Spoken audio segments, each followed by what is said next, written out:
నమస్తే అండి, welcome back to Vasanthi in the kitchen. ఈరోజు నేను జొన్న రొట్టె చూపించబోతున్నానండి. జొన్న రొట్టె అనగానే పిల్లలు చాలా మారం చేస్తారు, తినరు. కానీ జొన్న రొట్టె హెల్దీ కాబట్టి, తినిపించాలి కాబట్టి వాళ్ళని అట్రాక్ట్ చేసే విధంగా వాళ్ళకి ఇష్టమైన కార్టూన్ షేప్లో ఈరోజు జొన్న రొట్టె ఎలా చేయాలో చూపిస్తున్నానండి. నేను ఇక్కడ స్మైలీ కార్టూన్ చేశాను. మీ ఇష్టం, మీ పిల్లలు ఏ షేప్ని ఇష్టపడితే ఆ షేప్ని చేసుకోండి. ఆ షేప్ చేయడానికి సరిపడా పిండిని ఎలా కలుపుకోవాలో ఈ వీడియోలో చూపించడం జరిగింది. మీకు నచ్చితే లైక్ చేయండి. దానికోసం 1 కప్ జొన్న పిండిని తీసుకున్నాను, ఒక తరిగిన ఉల్లిపాయ, ఒక 4 పచ్చిమిర్చి, తురిమిన 1 క్యారెట్, ఇవన్నీ వేసుకొని చక్కగా కలుపుకోవాలండి. సాల్ట్ అండి, తగినంత సాల్ట్. నీళ్లు పోసుకుంటూ, హాట్ వాటర్ అండి, ఇది మాత్రం కంపల్సరీ గుర్తుపెట్టుకోండి.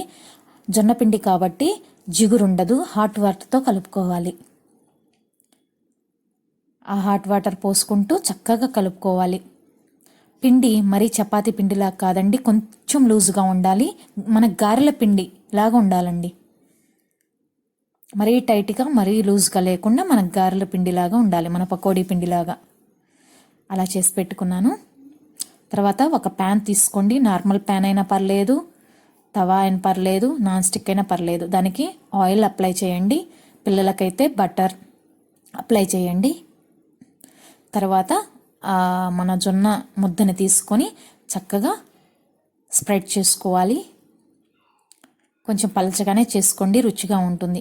మరీ పలచగా వద్దండి, క్రిస్పీగా వద్దు, ఉడికేలాగా. ఇప్పుడు నా పాపకి స్మైలీ కార్టూన్ ఇష్టం కాబట్టి నేను స్మైలీ చేస్తున్నాను. మీకు ఇష్టమైన కార్టూన్స్ ఏదైనా చేసుకోవచ్చండి, పిల్లలకు నచ్చింది. గుర్తుపెట్టుకోండి, ఈ ప్రాసెస్ అంతా స్టవ్ వెలిగించకుండా చేయాలండి. ఇవంతా రెడీ అయ్యాక మాత్రమే స్టవ్ వెలిగించుకోవాలి. స్టవ్ ఆఫ్ చేసి మనకిష్టమైన ఏ కార్టూన్ అయినా ఇలా వేసుకోవాలి. పెద్దవాళ్ళకైతే ఎలాంటి షేప్ అక్కర్లేదండి, జస్ట్ స్ప్రెడ్ చేసుకోండి చపాతీలాగా. లేకుంటే మన సర్వపిండిలాగా హోల్స్ అయినా పెట్టుకోవచ్చు.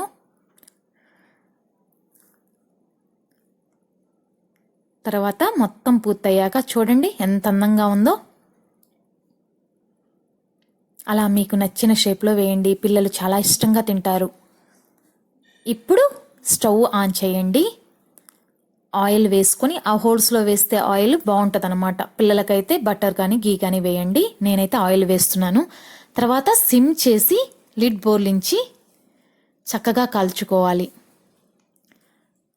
ఒక సైడ్ కాలింది కదా, ఇప్పుడు చిన్నగా అండి, విరిగిపోకుండా మరొక సైడ్కి తిప్పి బాగా కాల్చుకోవాలి. ఇప్పుడు కూడా సిమ్లో పెట్టి లిడ్ బోర్లించాలి. చూడండి ఎంత కలర్ఫుల్గా ఉందో, చక్కగా గోల్డెన్ బ్రౌన్ వచ్చింది, చక్కగా కాలిందనమాట.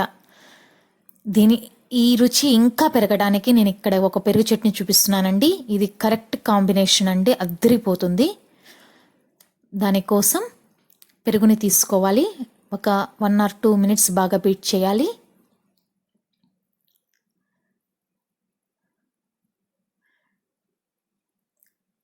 దానిలోకి సరిపడా సాల్ట్ వేయాలండి. జొన్న రొట్టెలో ఆల్రెడీ సాల్ట్ ఉంది కాబట్టి పెరుగులో సరిపోని సాల్ట్ వేసుకోండి. బాగా కలుపుకొని 1/2 స్పూన్ కారం పొడి వేసుకోండి. పెద్దవాళ్ళకి కూడా ఇదే కాంబినేషన్ అండి, జొన్న రొట్టెలోకి అద్దరిపోతుందన్నమాట. ఒక్కసారి ట్రై చేసి చూడండి, నిజంగా మీకు చాలా నచ్చుతుంది. ఇప్పుడు బాగా బీట్ చేసి చూడండి, నేను వడ్డించుకుంటున్నాను.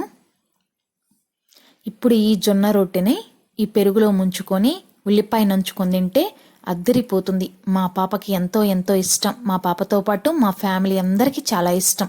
మేము హెల్తీగా స్టార్ట్ చేసాం, మీరు కూడా తినాలని ఆశిస్తున్నాను.